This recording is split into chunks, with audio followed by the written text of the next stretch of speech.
What was the most satisfying lie you caught someone in? Husband's car wouldn't go in reverse, so he took it to a local mechanic. I had been to that mechanic in the past with my car and he was trying to charge me for a $3,000 part/work that turned out to be a simple loose bolt. Phew. Glad I got a second opinion on that one. So, I didn't trust him, but my husband thought he'd be okay. Husband was without a car far longer than the time the mechanic had said, about a couple weeks. Mechanic kept telling the husband, should be tomorrow, 2 days, next week. Total run around. Finally I took my husband down there and the car wasn't there. I asked the mechanic where the car was. He didn't know. Huh? He said he had someone pick it up to fix it. I asked, who is the guy and where is the car? Somewhere in the neighboring town. That's all he knew. He said he didn't know how to get to that town, which I knew was a lie. Anyone who lived in the area as long as I knew he had, would know how to get to that town.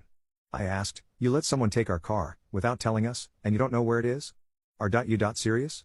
Husband was really upset but I said let's go and we drove straight down to the police station. We shared the story and we were told that the mechanic was probably getting ready to sell the car because they'd had multiple complaints against him. An officer followed us back to the shop and asked the mechanic about the car. The officer got pretty much the same answers we did but told him he needed to have that car back in 24 hours or he'd be charged with auto theft.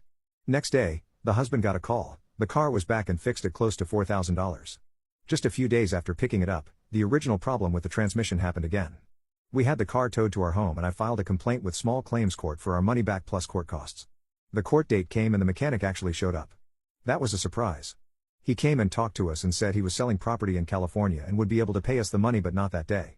We went with him to speak to the judge who told him he'd have a month to get the money and set a new court date. New court date came, and my husband got a call from him. The mechanic said his father passed away in California and he was out there so he wouldn't be in court. We went to court, told the judge what he told us, and the judge said he'd give him the benefit of the doubt and set a third court date. After leaving court, I dropped my husband off at work and, on the way home, went right to the mechanic's shop. He was standing outside smoking a cigarette. I turned around and drove in. He was nowhere to be found, but I asked one of the employees if he was there. Employee said yes, and went with me looking for him. I was not about to leave. He was hiding in the bathroom and I was going to stay there if it took all day and night. Finally he came out and I had my phone's video on. I told him I was so sorry to hear that his dad died, but I suspected the judge would be very interested in what I had to show him. Then I turned and walked to my car. He came running after me and said, meet me at the bank, I'll have your money. Which I did, and he did.